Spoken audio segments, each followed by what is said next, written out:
Hello, this is Dr. Masapu. I'm a consultant anesthesiologist, and today we have a very senior anesthesiologist who has given anesthesia to Amitabh Bachchan, and he is working as a HOD of Global Hospital in Mumbai. Welcome to the channel, sir. Thank you. I did my MD from Ajmer, JNN Medical College in 1987, and that was an era when the hospital was not recognized for any cardiac surgery and neurosurgery. So one day one patient came for the head injury, and I phoned my lecturer then what I should do.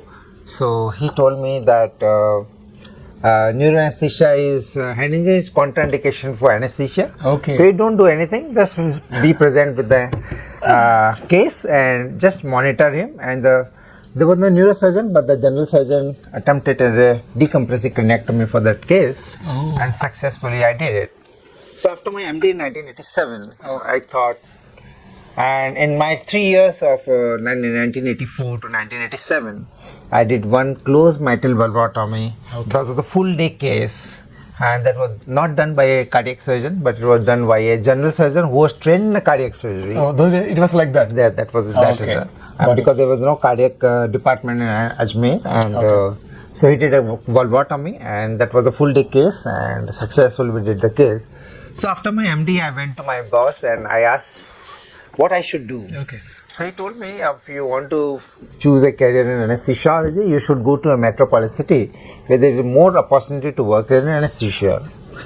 So after my MD in 1987, I applied for 2-3 centers, and I got a job at Muljibai Hospital in 1987 in Nadiad, and they offered me some amount like 5,000 rupees for the full time. Was it good amount for that time? Yeah, it was a very good amount. Okay. And but I chose to join Bombay Hospital in 1987 as a registrar because I wanted to learn neuroanesthesia and the cardiac anesthesia, which I never learned in my lifetime. Okay. So I chose to join neuroanesthesia at the Bombay Hospital in 1987, and I worked for 2 years, and then I thought I should, because there was no godfather in Mumbai to settle and to promote me as a consultant, and at that time to get a consultant post in Bombay Hospital was very, very difficult because it's one of the pioneer hospital in Middle East Asia. That's the only hospital? Yes, and that was 780 beds hospital that time. And this was one of the largest hospital in Middle East Asia in the private sector. Okay. And the occupancy that time in 1987 was more than 130%. 130%? Yes. That means people are waiting outside. Yes. So, and even one of my relation, if he came from Rajasthan, you can't arrange a bed there. Yeah, we could not arrange the Like bed. Nimans, I understand. Yes. So that was the position at that time. So I chose to join Bombay Hospital in 1987. I worked for 2 years, and then I thought I should move, and I joined one anesthesia consultant post in Surat for 1.5 years. But in 1991, one of my senior consultant, who was the head of the coordinator at Bombay Hospital, came to visit Surat.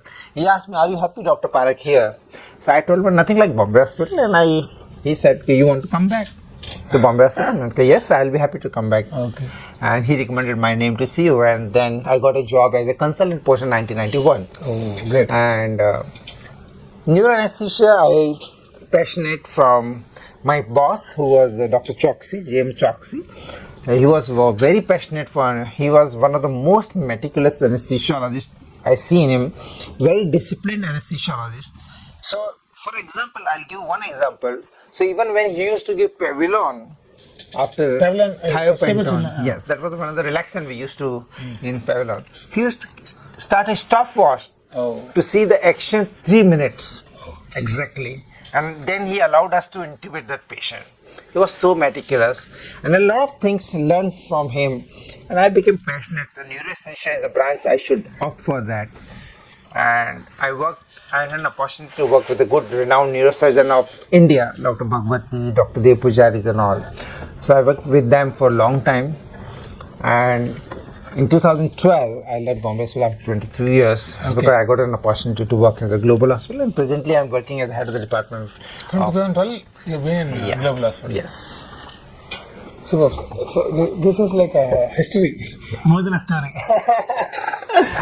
So basically my audience are more of MD first year, second year, and post MD some people are there, sir. For them, what do you suggest? Like, how should they? Because next to 20, 30 years is going to be tough, competitive. Absolutely. So from now, how should they plan? Okay, so important thing is any student is that you must accept that anesthesia is a branch where you don't get a direct recognition from the public. Good. Okay, whatever you do is behind the curtain. Yeah. The other important thing is that even if you do 100 good cases, if you have done a bad case, you will be in limelight. Okay? Okay. So you must accept that this is behind curtain, you are doing something. Okay. But at the end of the day, I feel good when I do a good case, a complicated case. And in my heart, I feel that I have done justifying my career in anesthesia. If any successful case I do, even low ejection fraction, sepsis, coagulopathic patients coming for any surgeries, I feel that no, this was a difficult case, I managed successfully. So it's a professional satisfaction which you have to accept at your level. Okay. It is not important that patient should come or relative should come and compliment you as they do for the surgeon. Because if patient goes well, they compliment, they give gift to the patient, surgeon, but they never recognize the services of the anesthesiologist. So should we struggle for that recognition, or should we focus on the quality? So, my boss, who had done DA from London in probably in 50s, early 50s, he told me one thing, that even in UK, professor of anesthesia, to get a chair, they struggle for many years. So I think now in India, what I see, like 1987, I passed my MD, and now it is 2023. Yeah. So almost like 34 years, 36 years I have practiced. I feel there is a lot of changes in anesthesia practice. What we started in anesthesia practice was ether, trilene, Pavillon. There was no monitoring, the pulse and the manual blood pressure was the mainly things. But now the anesthesia has grown so much, and fortunately, the surgeon started to recognize the services of anesthesiology, which was not there initially. So probably, anesthesiologist is a bright future. And important thing is, whether somebody recognizes your services or not, you should not be depressed that you are an anesthesiologist and nobody has recognized your services. You feel satisfied. I feel like in last like 36 years or 35 years, I feel good at the end of the day that I did a good job to the patient and not harm any patient in my practice. So a person like you who has 30 plus years experience, if you have felt happy, then this field must be good. So there are always two sides of anything, okay? So you have to be always positive. That's the important thing. Even many times I felt bad. Suppose some patient come where you could not intubate a patient, but still you prevented hypoxia in that patient. At the end of the day, you feel good that I didn't harm any patient to that. So important thing is you should feel good. Important. And surgeon should recognize. Now the thing is that surgeons started to recognize the services of the anesthesiologist. And in a neurocritical care, or now a lot of anesthesia are taking a critical care, they are directly exposed to the patients and relation. So they are getting some recognition. Even nowadays, even I go to the patient and ask for a like high risk consent. So people know that who is anesthetizing. And after that, after patient is going to the ward and ICU, I take round. Okay. I talk to the patient that I had done good thing, so they recognize my services. The drawback of anesthesia is that people didn't recognize and they don't take post-operative round. So I have to blame my colleague that because anesthesia job doesn't stop only in OT. I got it. So you have to go pre-operative, talk to the patient, what are their pre-operative condition. You have to explain them, this is a different circumstances, why you are anesthetizing, why there is a high risk patient. And after that, if patient is all right, you have to talk to them that whatever you have done, you have an important part in that.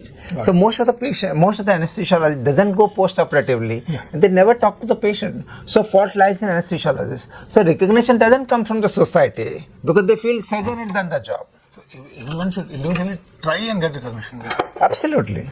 So I feel the anesthesiologist himself is responsible for not getting a recognition from the society. And then later on they're blaming that we are not having.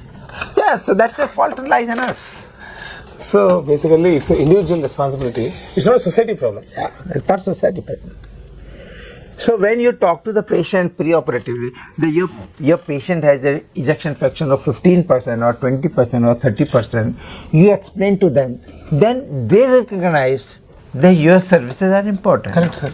When there is a high risk we are explaining, why not explain everyone so that in a bulk everyone will know about us? It doesn't happen in the bulk. Correct, no, sir? It doesn't happen in the bulk. It doesn't happen in bulk. Individual is a customized service. Okay. And you have to talk to the patient in that particular circumstances, and then you have to recognize. No, every patient if you start explaining in like If you start explaining to every patient, you will be recognized fast. But what's happening in corporates is the juniors are explaining. You should also, I think, agree with that. So I think the problem lies with us. Yes. We don't take extra. We go for critical steps, we send juniors for counseling. I think we should reverse it. So I feel personally, even I tell my consultant who was my colleague, that whatever the risk or anything you explain, you please go and talk to the patient and relation that this is a difficult case, we are taking risk, and after the surgery is done successfully, please go that your patient is all right. Got it. Yeah. So you have to tell you have to advertise yourself. Yeah. Nobody, surgeon is not going to advertise your success. So important thing is patients come for surgeon. Yeah. They don't come for anesthesiology. Yeah, okay. But important thing is surgeon also takes some. You should have confidence, or surgeon should have confidence in you that XYZ anesthesiologist, if he's not there and patient is high risk, I should not do it. So that confidence has to become from the surgeon. So you should be. So I'm lucky in my lifetime that I got good surgeon in my lifetime, and they have postponed the surgery because I was not available on that time. I'm not praising myself, but that confidence has to be generated by every anesthesiologist to a surgeon that if he's not around, I'm not comfortable now. Sir, what you have done is the right way, because if you are not there, surgeon is considering surgery. That means he is dependent on you. And what I really feel is, even if a patient believes you, how does it matter to anesthesiologist? Mainly surgeon should believe you. No, it's a both way. Both ways. It's both way. So, important is, I tell you one important thing. For the success of anesthesiologist, you have to make surgeon comfortable. Okay. And surgeon is society recognizes the services of surgeons, not yours. I'm just telling frankly, because I'm not like 36 years. You have seen the world. Yeah. So they recognize even hospital management, because you don't bring the patient to the hospital. In corporate, I'm working in a corporate hospital. What's the point in consulting patients? So I don't bring the patient to the hospital. Surgeons bring the hospital. So hospital management gives preference to the surgeon. Yeah. So it is you have to accomplish that services or the confidence of the surgeon that he is comfortable with me. That's the reason he is bringing that private patient to some hospital because of anesthesia department. He is not comfortable operating the same patient in a nursing home. So that's why he is bringing to our hospital. That confidence has to be generated by anesthesiologist. Okay, good. Very, very complex actually. This specialty. Yeah, it's very complex. It's not easy. It's not easy. It's not. And important thing is what I tell my resident, because need anesthesia. Most of the resident never see what is MRI. They never see what is the condition of the patient. Okay. They won't see. So they just see the patient. Hemoglobin and this one. Yeah. So if you see the MRI, half of the things are clear in your mind. Exactly. If you see MRI, you should know what is the vascularity of the tumor. Yeah. What is the position of the tumor? What's the position of patient? What is the position you are going to the patient? What is the blood requirement, whether requirement or not? And how is the case or how difficult is the case? If you are operating a sphenoidal vein meningioma, if you don't arrange blood, it means you are not seeing the CT scan. What is the size of the tumor and everything. So you have to know the surgical step also. Being an anesthesiologist, I feel that my surgeon knows, Anil Parak knows what are the different steps and what time the complication can occur. If I don't know what stage of the surgery is doing and what complication at that stage can happen, surgeon doesn't recognize. So I am not mentally prepared to handle that complications. So you mean to say we should know all the steps of the surgery? Absolutely. But most of the anesthesiologists will not know what. So that's the drawback. So surgeon won't. So I involve myself in a positioning. I prepare myself the surgical field. I give scalp block in each and every patient, and then I take care of post-operative pain. So if you have to give something extra from other anesthesiologists who are not doing, then only they will say ki XYZ is better than somebody else. So you have to put extra efforts to get any recognition. That's very simple. Superb, sir. You spoke about how to actually prepare the patient and how you actually chose anesthesia. Little bit about like how you give anesthesia for celebrities. No, so celebrities come with the surgeon's name. Yeah. Okay. So it doesn't come with the anesthesiologist name. That's a mistake. Okay. Okay. So I was lucky to be associated with the surgeons who had a good name and the fame. So the celebrity came to them. But important thing is, you should not be very overcautious and very panic about the celebrity. You should treat them. If something goes wrong, it will be a big problem, no? If celebrity is there. Yeah, definitely it goes to big. So like I put a central line like a big celebrity like Amitabh Bachchan also. I'm not. So I explain him what is the procedure and all. How do they understand it? Like regular people, or they ask more questions, or they? No, they are very smart. They are above the normal person. Like I won't hesitate telling that what Mr. Amitabh Bachchan asked me. Yeah. He said, "My doctor, how frequently you put the central line of the patient?" So that one question, because he's very smart. So one question was enough to know whether I'm experienced to putting. Frequently, you put in how many order? Yeah, so he asked me the same question. You done 1,000 maybe. Yeah, so that time I told him I must have more than 5,000. So he was secured. Yes, I'm an expert. Oh. And whatever so important thing is I explained every step of the procedure. They will go to the point. Yeah. So smart people. And that's the reason he is. I have not given anesthesia for celebrities till now. Yeah. I stay in Bangalore, but I have not given. Yeah. So it's a different situation also, giving anesthesia for celebrities. Yeah, definitely it's a little bit anxiety to us. And I tell you what other experience of my where I could not intubate a celebrity. Oh, please tell us. Sir. Yeah. So now I won't hesitate to tell the name also. Yeah. He was Mr. Munde. Munde is. He was a Gopinath Munde. Yeah. So he was for the fracture femur. Okay. And he had a very fixed neck. So I was not regular anesthetist of that surgeon, but the other anesthetist who was the regular surgeon, she called me that some VIP is there. Please come and assist me as a backup. Because so I went there. You have to be backup for everything. No, this was in Bombay Hospital. So I thought I'll go and be stand. So she tried to intubate. She could not intubate. She gave me the next. I could not intubate. I feel that I had the specialty of fiber optic intubation, but I could not intubate that day. Oh. And ultimately, I ventilated him for 45 minutes with the mask. And 45 minutes, sir? Yes, we could not intubate. LMA I tried, but that time it wasn't. This is long back story. Yeah. So I was not very familiar with the LMA also. I could not put an LMA, and I ventilated, but successfully I ventilated for 45 minutes. Right. And there was no hypoxia. I given the reversal. He woke up very well.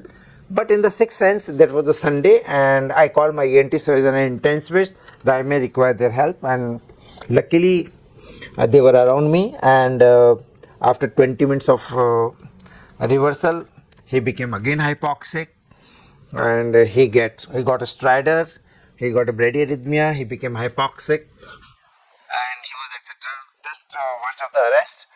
I alerted because I was mentally prepared. I told my ENT surgeon to do tracheostomy. He did successful tracheostomy. Oh. He woke up, and then we decided to go ahead with the surgery after tracheostomy. Which surgery is that, sir? And that was probably in 2006. 2006. So see, So this situation, even a normal person will get little scared and everything. In a celebrity, it is like even more, I think. No, I was anxious. Very. I thank God that nothing happens on that day, and I managed him without hypoxic. He was conscious. So certain things are not in our hand, but you should not be panicked for any situation. You should be having a second line. That's what I always tell. Okay. You should have a backup plan. And I was lucky that it struck to my mind, and within like 20 minutes or 25 minutes when I was ventilating with the very mass ventilation, I recognized, I thought that he may require a tracheostomy, and that was Sunday. I called my ENT surgeon, he was in my backup plan, and I was, otherwise I would have been behind bars. It's a very tricky field, sir. I know. And the day when he expired in Delhi, when he had a accident, I first thought probably he had a cervical injuries, and probably he had a fracture of C4, and probably he had a fracture of C4, and Because you know his spine basically. he was a like very stiff spine. Hangspon kind of a patient. Absolutely. Okay. And how many others VIP people anesthetized? Other ones? There are many, like anesthetized Ravi Diwan, who was a flight actors for the Anil Kapoor's picture. They were doing some shooting, and Ravi Diwan had some injury while shooting. I anesthetized for him abdominal laparotomy. So there are many like other anesthetized. One question I have, sir, like either a young anesthetist or one of the people who are practicing anesthesia, if they encounter any VIP, okay, so like we all been trained to give anesthesia. So this VIP syndrome is something everybody will have. So what advice you want to give it to them, like when they encounter any VIP people in their life? Yes, very good. So important thing is that you should consider them as a normal patient. That's my feeling. I know at the back of mind we are always Biased. I have an anxiety about giving anesthesia. Even like when VIP came, even when you are getting a good vein, you can see many times you may not function the first time. So be calm. Consider them as a normal patient and do your job. That's my message. There is no other way. But it's not so easy, sir, because it will be coming. I know it's difficult, but with experience you come that you can tackle all these situations. So in our age, I think we have to keep a backup. I always feel whenever you feel, see, there is no, you should not have egos. That's my principle of learning. Anesthesia is a dependent branch of many things. Like a patient coming for a renal compromise, patient coming for cardiac compromise, patient coming with a respiratory compromise. You have to take a lot of help from pulmonologists. You have to back up with the cardiologist. You have to back up with the endocrinologist. So you are not master of all subjects. Never hesitate in taking any help from anyone. Even senior anesthesiologist backup every day. Absolutely. No egos. You should not have egos. And never be overconfidence. Though it's difficult intubation, but still I can intubate. No, you should have a backup plan. But many youngsters actually go for really heroic taking No, risks. that's not a good. You should not compromise the patient's safety anytime in their life. It's not worth heroism. Not worth. Not worth. Because any complication. So for what happened that for you it may be like 0.1% of a complication of anything, but the family who suffers is 100%. You should keep in that mind. It can happen to your family. The anesthesiologist or surgeon may say that I only have 0.1% of the morbidity or the mortality, but the family who suffers is 100%. So there is no point in heroism only, totally. No idea. Anesthesia. No idea. Sir, one question I want to have is like, you are practicing neuro anesthesia. Do you have any special training in neuro anesthesia, or which like by virtue the system? Yeah. So this is a good question you asked me. By virtue of practicing in neuro anesthesia, when I joined like in MD in 1984, there was no super specialty of neuro anesthesia. By virtue of practicing in neuro anesthesia for longer time, I thought this is one of the branch where I Vittal. They went to the National Board of Examination to plead them, please start DNB of neuro anesthesia. That was the first in 2010 when I was the president of Indian Society of Critical Care. So it took like 10 years or 12 years to get recognition in DNB neuro anesthesia. So I was basically, I'm not a qualified like DM or DNB in neuro anesthesia, but as you rightly asked me, is the virtue of my experience in neuro anesthesia. At the hospital where I joined later on, they recognized my services as a neuro anesthesiologist, and they gave me an appointment as a neuro anesthesiologist and head of the department of anesthesia. One more question what I have is, so you started your anesthesia in... So one more question what I have is, you started your anesthesia back in 1987? 84. Okay. 84, okay. And now just what you said is like when you are doing sphenoid wing meningioma, you'll see the scan, okay, and you'll arrange the blood accordingly. So it needs lot of changes. You have changed a lot with the time. So can you explain, because you all started with the bag mask ventilation, halothane, I think. Okay. Now you are in a position like TIVA and desflurane. There's so many advances happened, neuromonitoring. So how you adapted yourself with time? So because it will help our younger generation who are with time, like how to adapt themselves with the time. So important thing is that you should not be scared of anything, of learning new things. And there should not be ego in your mind of learning from juniors. I still learn a lot of things from my juniors. That's the important thing. When I studied anesthesia, I had given shambul mask with the open ether technique.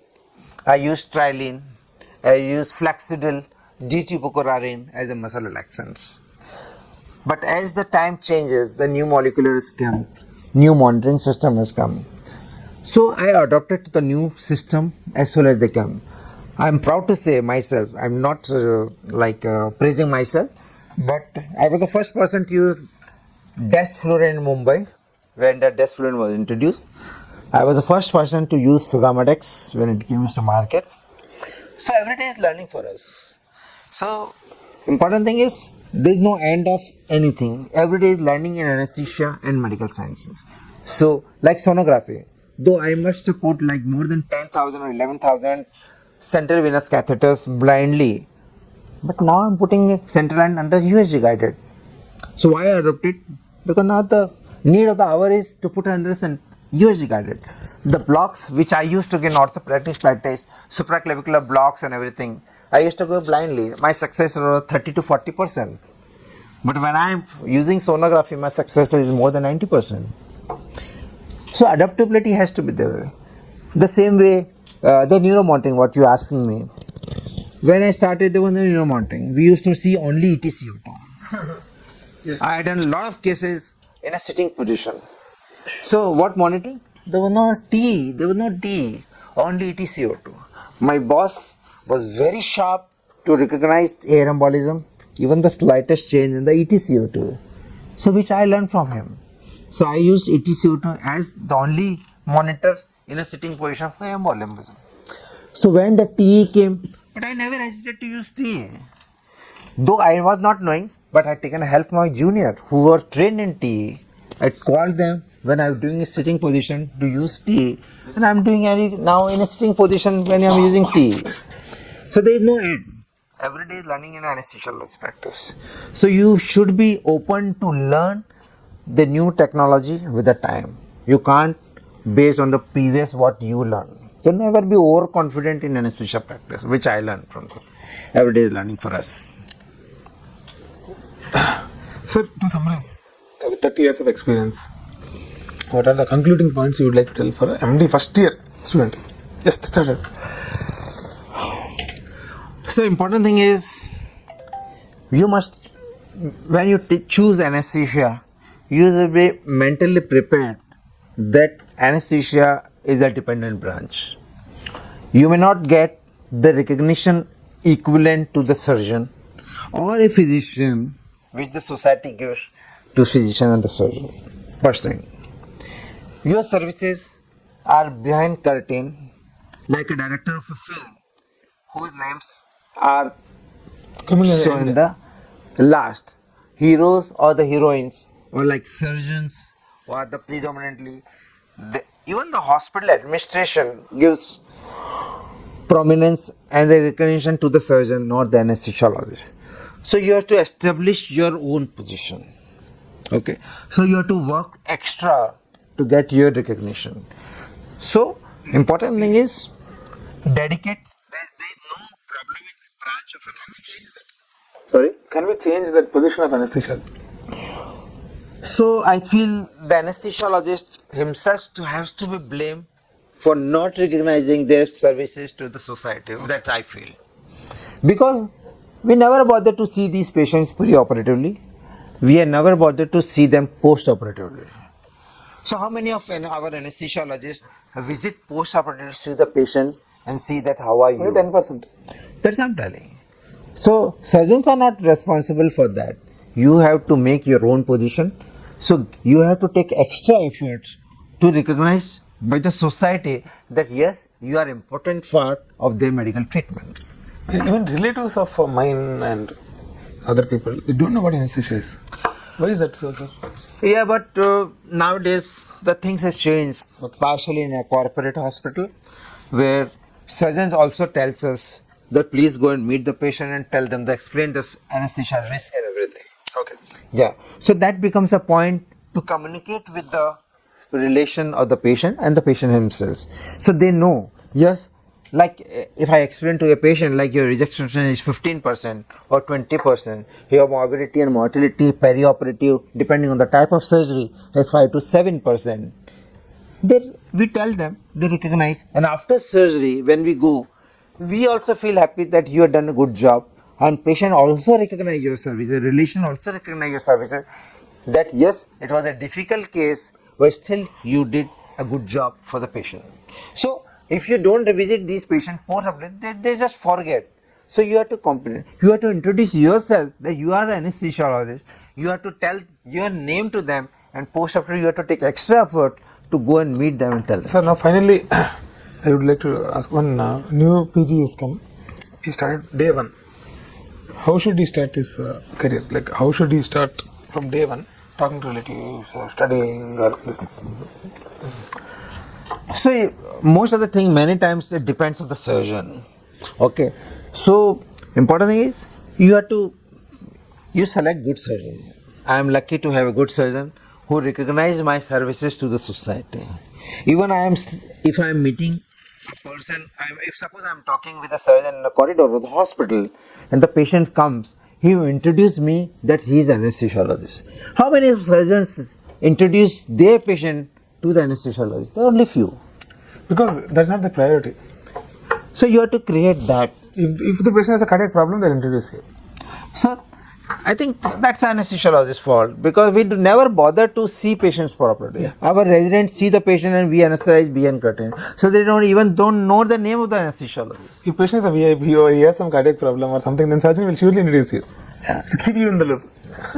So we have to be in the loop basically. Yeah. So we have to be in loop, and you have to develop a system where patients, even ASA1, should visit to you pre-operatively. That is the only way. Surgeon, you have to convince that patient, your surgeon, that please send this patient, even ASA1, to meet us pre-operatively. You talk to the patient, what are the pre-operative requirement, optimization, or anything like that. Many times surgeon doesn't know whether they are on double antiplatelets. Many times this patient come first time to us, and then we recognize that patient on double antiplatelets. Yeah. Many times this happened, my life. So patients feel this doctor is the important history has taken, which my surgeon not taken. Yeah. So these are the things which you have to develop with the patient and get their confidence. And one more thing, sir. What is one more thing is, one more thing is, what is your suggestion on, like one part is only giving anesthesia and talking to the patient, which the patient will recognize. There is one more part where the management will recognize you, like you being involved in the infection control committee or quality control, something like that. So how you encourage our new younger generation when you are going? So in that way, can we impress the management so that our presence? Okay, so I am the head of the department from last like 10 years and all. If I don't recognize my colleagues, recognize to the management, they won't feel the department is important for them. So it's my responsibility to make a management realize that we are the important part. I cannot highlight myself every time. If somebody, my junior or my colleague consultant has done a good case, it's my duty to recognize that. And important thing is, जो दिखता है वो बिकता है. That's a principle you should remember in life. जो दिखता है वो बिकता है. So I make point that whatever difficult case you do, indirectly or directly, it reaches to the management. Yes, anesthesia department is important for the hospital management. So you have to give that message to the management that we are the important part. You have to take the confidence of the, suppose one of my colleague, or if I am leaving a job, then I should have that confidence that my surgeon will go and tell the management that no, he is important for my system. So your image you have to make, and your boss has to be good to make other people's services recognized to the management. That's the important part. You can't get credit for other people. Simple thing. Though indirectly I take credit for my team. If something goes wrong also I take the bad name. So, but at the same time, if something goes wrong, I am responsible. But if something good from the department, I must recognize that services to the management, that this is my department who had done a good job to them. So you have to be very open, and everybody is not perfect for anything. I may be good for neuroanesthesia, I may be good for a block, I may not be good for central line, I may not be good for LMA, I may be good for intubation, I may not be good for fiber optic, but one of the colleague can be good for fiber optic. So it's a teamwork. So you have to recognize everybody's services. That's I personally feel that. Nobody can be perfect in that. Superb, sir. And that's it. I think with this, juniors have got an idea about very seniors' perspective about anesthesia and like how they think and how to actually plan their career in future. And anything extra do they require apart from working, counseling, and like. So, if somebody takes anesthesia, first thing, they should be mentally prepared that it's a dependent branch. Until unless after anesthesia, you become intensive cares or you become a pain management physician or something where you directly, patient come directly to you. Because in anesthesia, the drawback is they don't come for you, they come for the surgeon. So, you have to work hard to impress your surgeon and your management. It's a dependent branch, there's no doubt about that. Yeah. So you have to be dependent. Got it. And even like hospital managements give 33% maximum to the surgeon stands to the anesthesia. So you recognize. It's not like UK where the consultant, neuroconsultant anesthesiologists are at par with the consultant surgeon. Their salary in NHS is same for all surgeons. It's not like anesthesiology in India. Here it's 30% of the surgeon. Yeah. So maximum you get 30%. There's a lot of exploitation of the anesthesiologists. I think they have to blame themselves for that. If I'm not ready for minimum charges of like 5,000 rupees for a cesarean, but my colleague other may be ready for 2,000 rupees. So if I refuse for that charges, he will go and conduct the case. Unity is not there. Yeah. So that's simple.